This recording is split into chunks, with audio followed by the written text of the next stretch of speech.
see now. What's changed since we were gone? Yeah, if anything, looks like things are settling down. That's Llama for you. Hey there, Llama! We're back!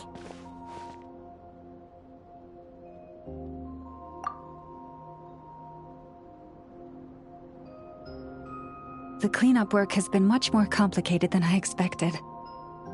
Solving problems that have built up over time is a tall order, to say the least. I believe it will take a few weeks more. Fortunately, those who remained appear to have shaken off the initial confusion and are becoming more proactive by the day. It's as if they've finally been forced to come face to face with what their faith actually is. And it's all thanks to you. No, I should have done this a lot sooner. I've been focused on taking care of myself these past few days, so I'm in a good place. And since you're looking after the Moon Marrow for us, I should be able to help you investigate the truth of the past. Speaking of which, have you heard anything new about that phantom? I've tried asking around, but to no avail. What about you? Oh, we haven't made much progress either. But here's what we've got.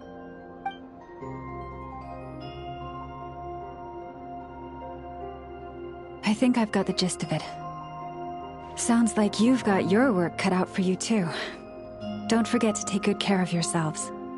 In any case, please, come this way.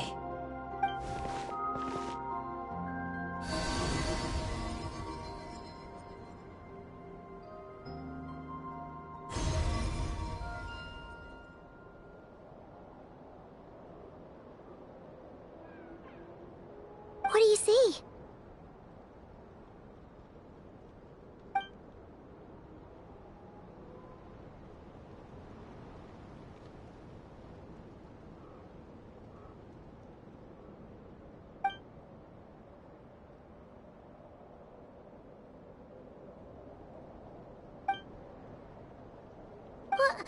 Is it over already? This appears to have occurred a long, long time ago. The memories I sensed are highly turbulent and disordered, so that is all my power allows me to discern.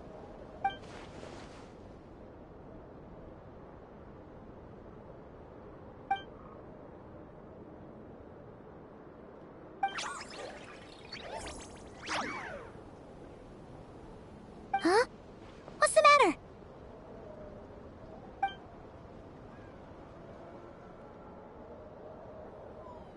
The flowers changed color.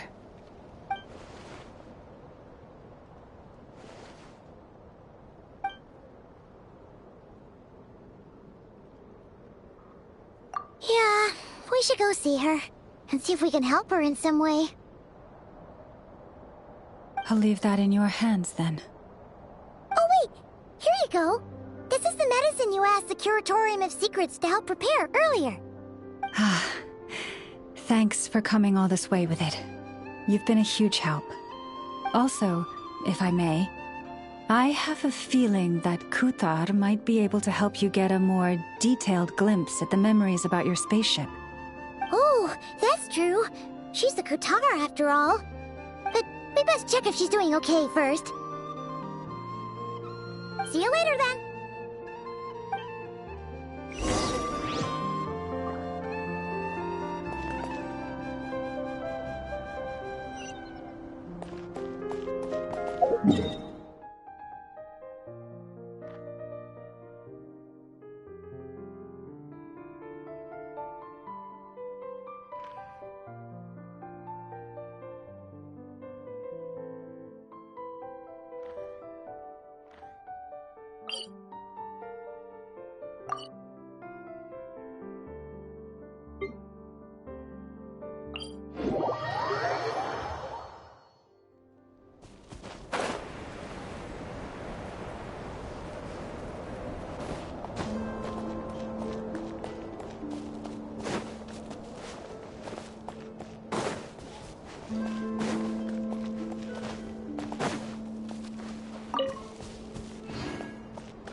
Wow, they look just like deer antlers.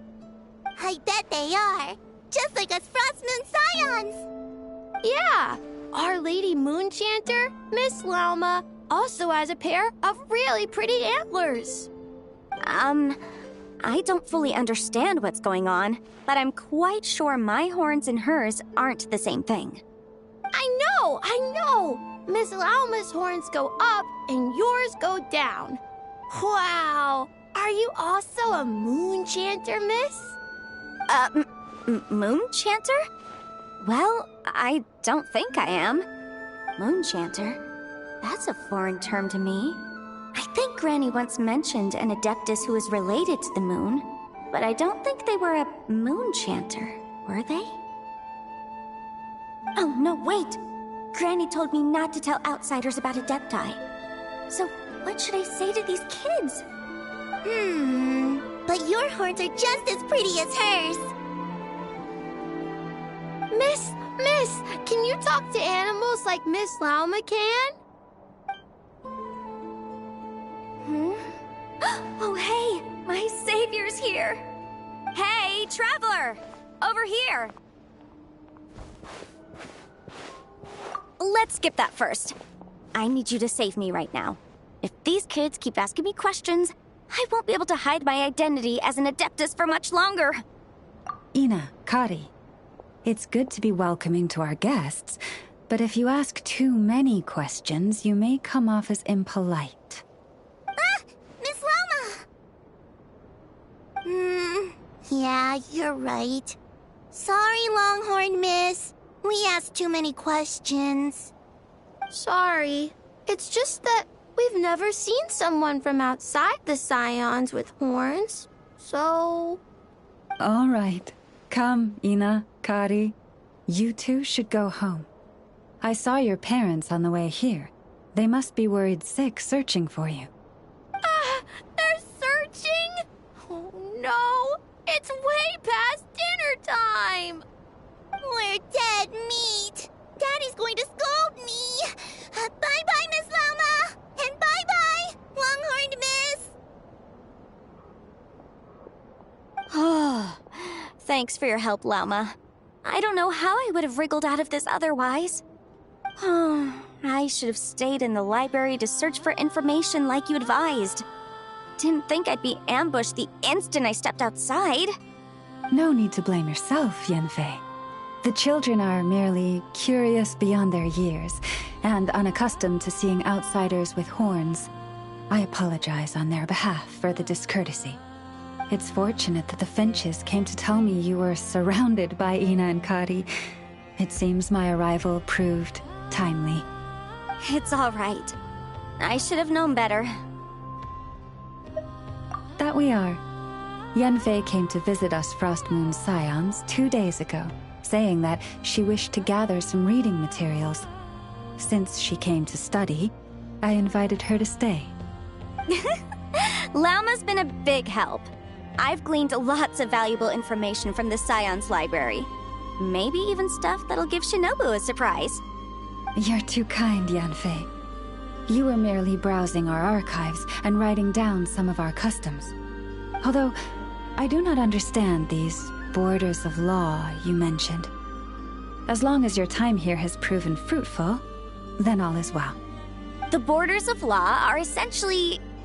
On second thought, it's not the sort of thing where a short explanation will suffice. Once the book's done, we'll just send you a few copies. It should be clear once you read it. It's a universal law book that should be concise, engaging, informative, and easy to understand. We'll cover legal concepts, as well as the regulations present in many nations. Is that so? Well, then I look forward to reading your work, Yanfei. I believe the children will be interested too. I promise it'll be interesting. I guess I should head back to the library and continue my transcribing for now. See you both around.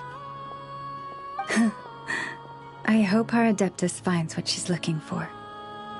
She told me everything on her first visit. I must admit, seeing an Adeptus with horns fills me with a sense of familiarity. I listened to her many stories of Liyue's adepti, and in exchange I granted her access to our library. In that, she has thus far proved most rule-abiding. A praiseworthy virtue, I must say. Is that so? Well, that's wonderful. She did mention a certain white horse adeptus while telling me of Liyue's legends. If memory serves, our books do chronicle a divine envoy who once dwelled on the moon. Now, do not concern yourself overly with a mere flight of fancy on my part. But now that we have broached the subject, far apart though Liyue and Krai might be, both have always bathed in the moonlight. I pray that the people of Liyue may also be blessed by the moon, and lead lives of peace and prosperity.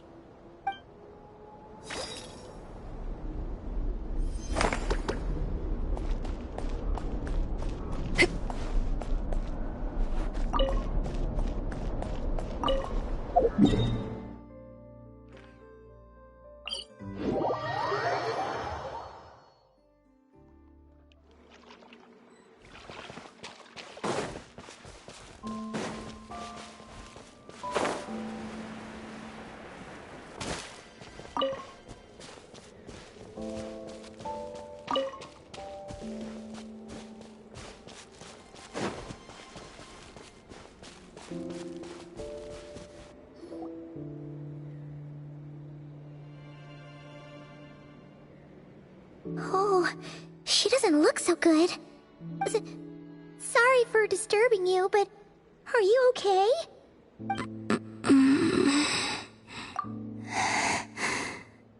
Dizzy.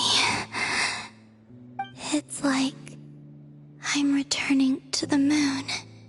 Wait, it's not that bad, is it? I sense the moon's power within you.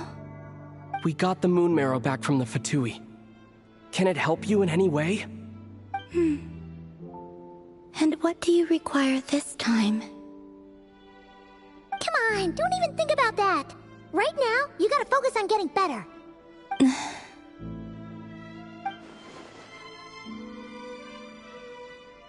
I might need your assistance in the future. Oh. Very well. Give me your hand.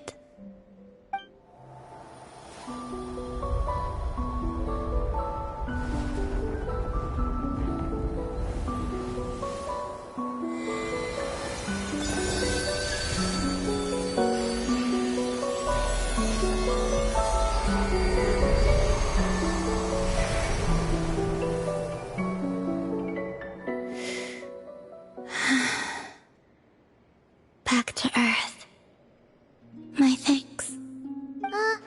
Your feet never left the ground. But anyway, feeling any better?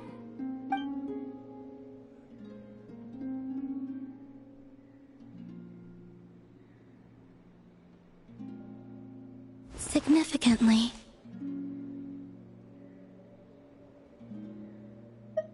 The moon within your body.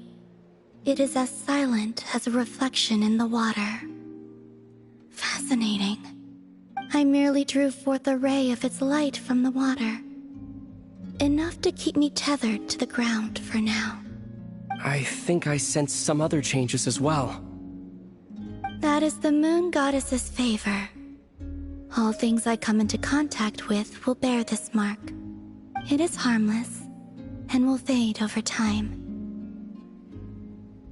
Speaking of which, do you want to be the Moon Marrow's custodian, now that you've got your power back? It's supposed to be something that belongs to a god in any case, right? It is the remains of Arya, goddess of the eternal moon. So it does have to do with...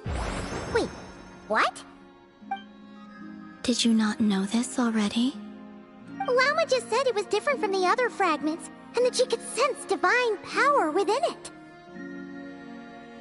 And she is correct. When I drew that ray of moonlight from the marrow, I also drew some memories from within. That is how I know that it belongs to the goddess of the eternal moon. But Llama also saw the past by using the moon marrow. Why didn't she see that?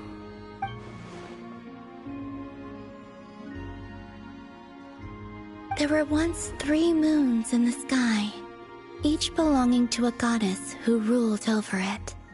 But after the War of Funerary Flame, all 3 lay slain, and 2 of the 3 moons were shattered during the conflict.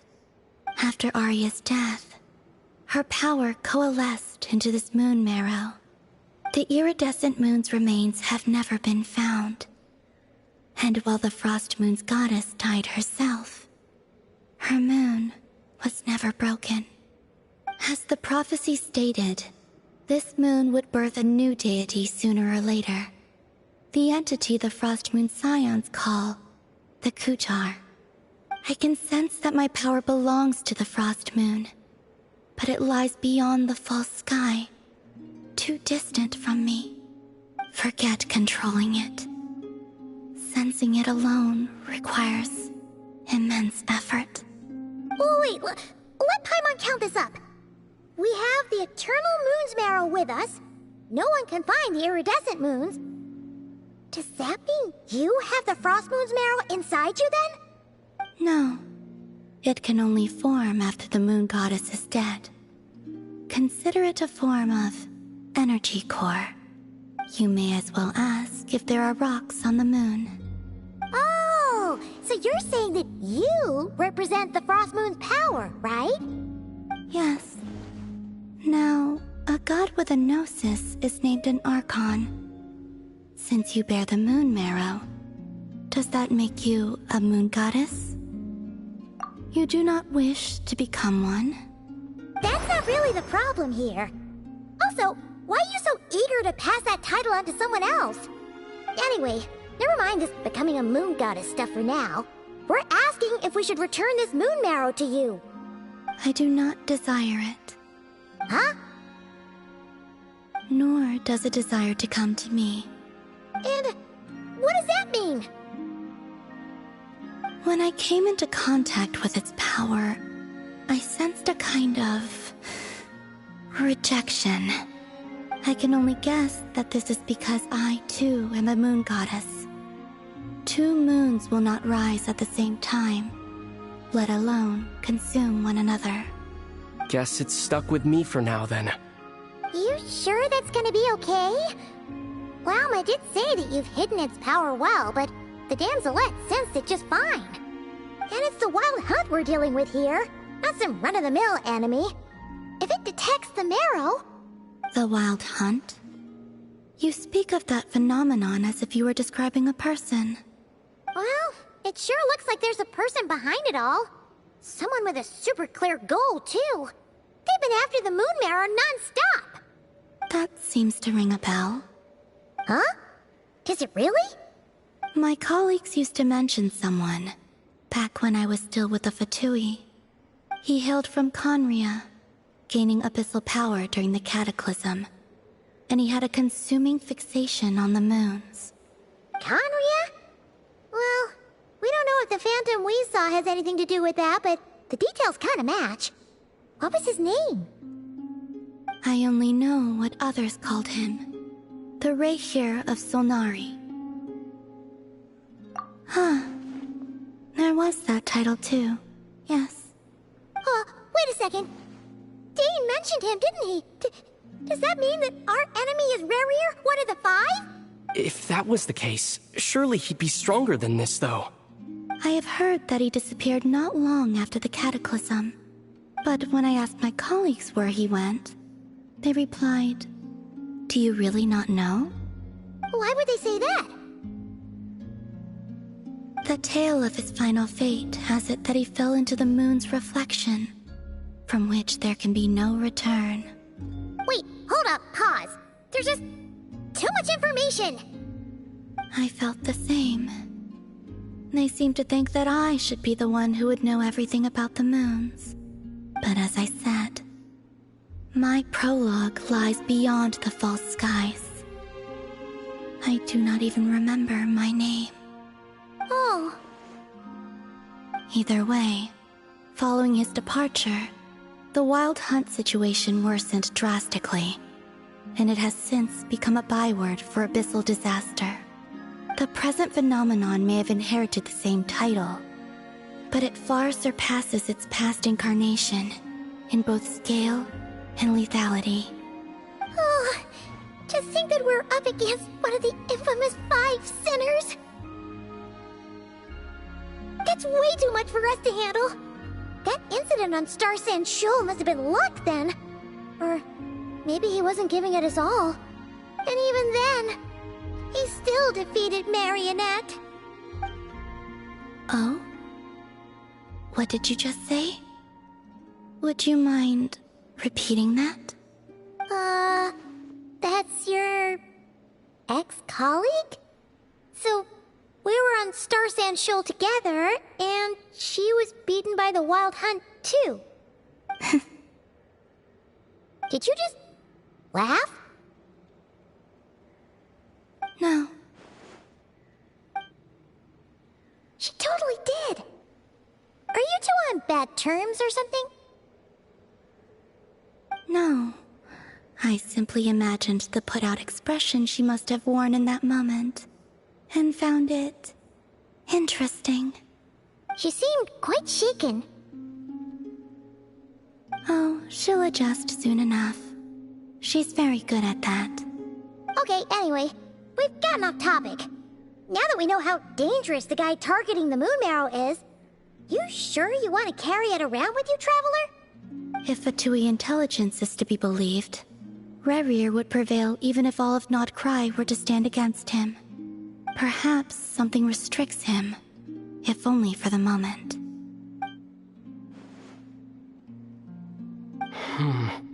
Before I decide, there's a favor I'd like to ask you, Columbina. What do you need? Do you think you'd be able to show me what happened when my sister and I arrived in Nodkrai?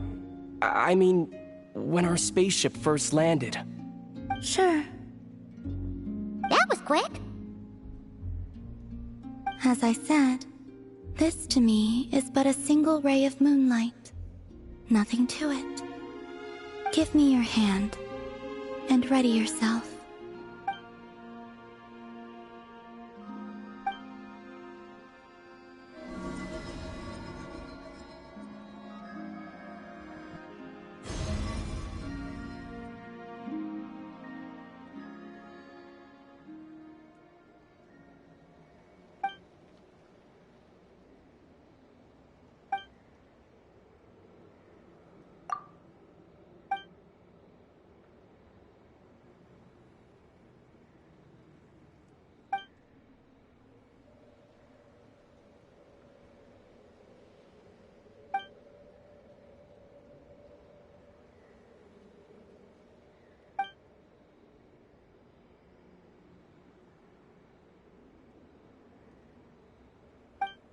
Where is this?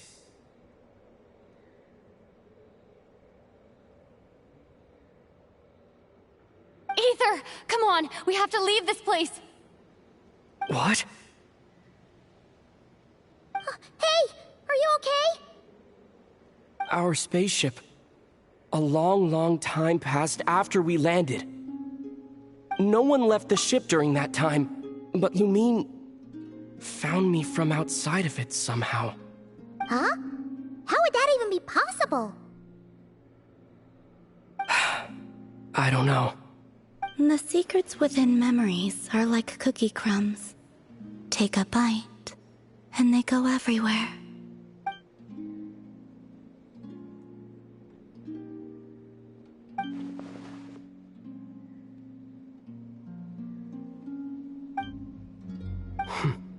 All right. I'll keep the moon marrow with me. Well, if you say so.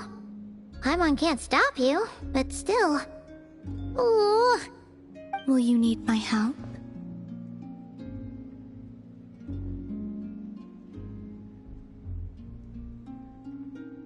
I could help you conceal the marrow. You could? Oh, that'd be great. Detecting it within you is already no easy task, but I can teach you to further conceal its presence using Kuvaki, like this.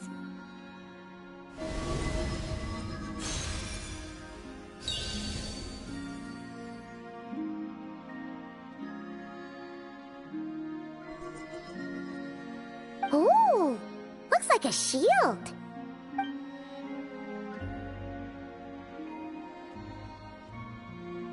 Can you sense it? Now, try to maintain it. You learn quickly. Huh. Looks pretty sturdy. Could probably be used in self-defense in a pinch, huh? Are you always here, Columbina? It's kind of dangerous out there, sure, but have you, like, taken a walk outside or something? I dislike strangers. Slightly better. Yeah, the Frostmoon Scions have changed since you last saw them. Who knows? You might actually like them. I will consider it. She seems kind of tired.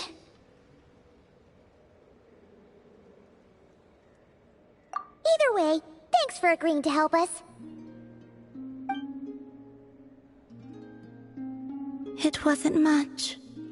The flowers here. They like guests like you.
Best let her rest.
The Raker of Solnari.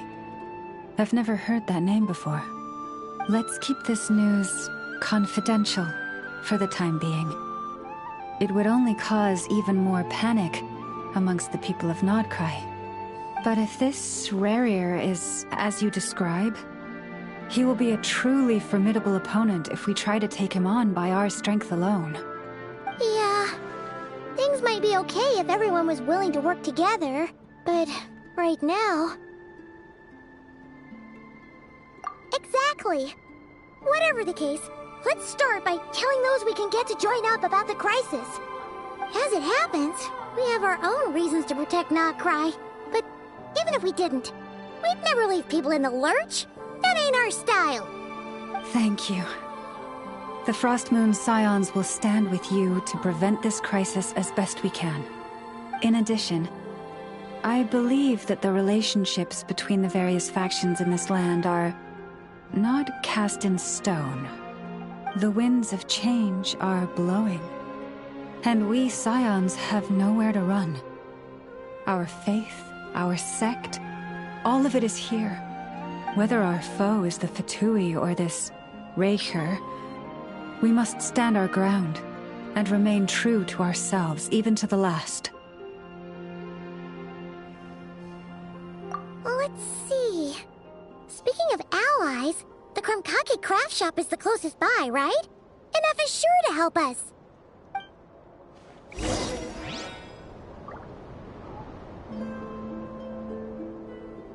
Come, children. It's time to offer up your prayers to the Moon Goddess.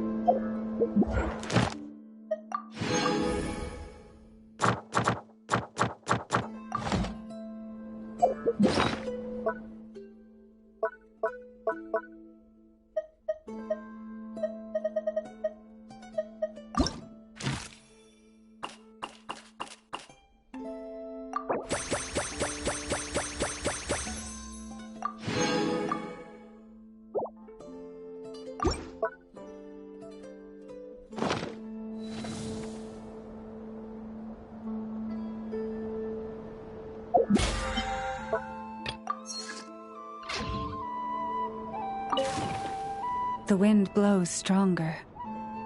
May your path ahead be smooth.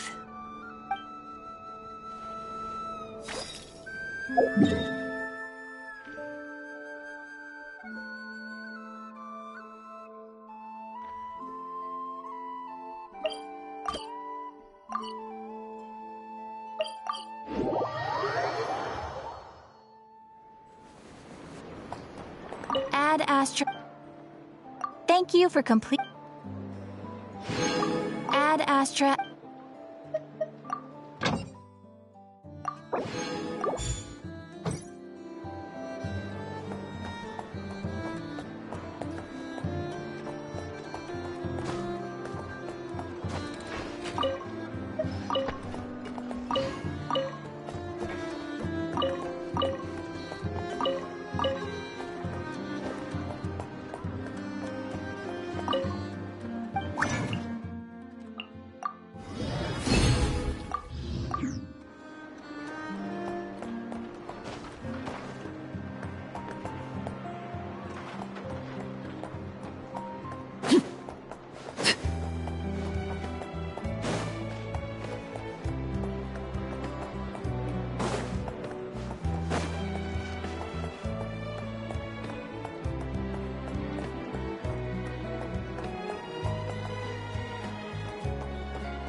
Follow me, and bask.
Didn't expect to see you here.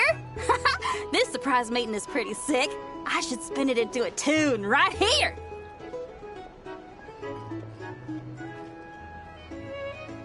I sure am. Having a ball, to be honest.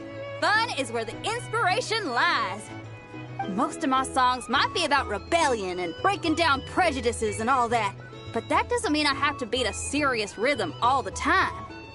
Too much of a downer really ruins the feel of a song. You gotta keep it bright sometimes, you know? You gotta relax and recharge. That way, you'll be ready to kill it when it's time to perform.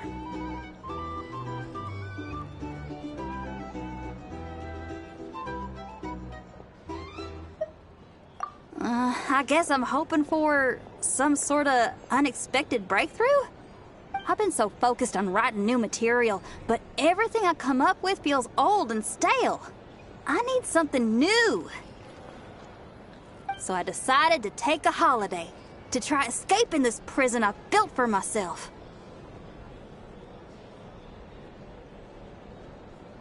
My last stop was Fontaine, where I saw a magazine with some photos of Krai.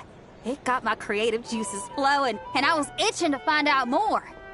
Well, after looking into it, it turns out the whole atmosphere and way of thinking out here are like nothing I've encountered before. There's some group called the Frost Moon Scions who lean into some pretty far-out instrumentation. So I was thinking, maybe I could take some inspiration from the local folk scene and incorporate it into my own music.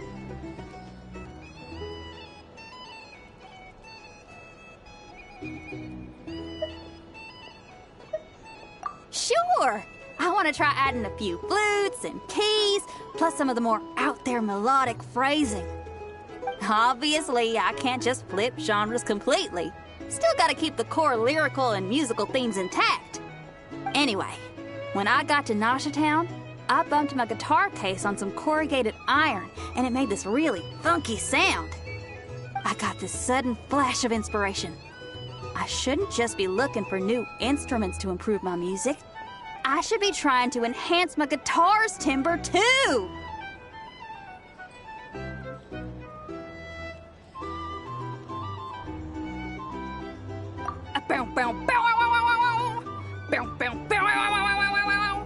Oh, something like that. It's kind of hard to replicate a guitar with your voice, you know? Basically, I'm going for something punchy, compact, clean, and absolutely savage. If I could modify my guitar's acoustics, ramp up the compression, and add a second sound hole to boost the lower end frequencies, oh, I think I can get a sharper, more metallic sound.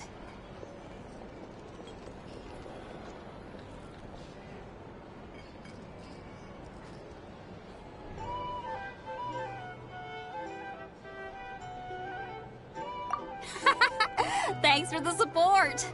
Oh man, my motivation's like a double bass drum going at 200 BPM right now. Give me a bit to play around with this and hammer out the kinks. I'll invite you to the official unveiling of my breakthrough sound soon enough.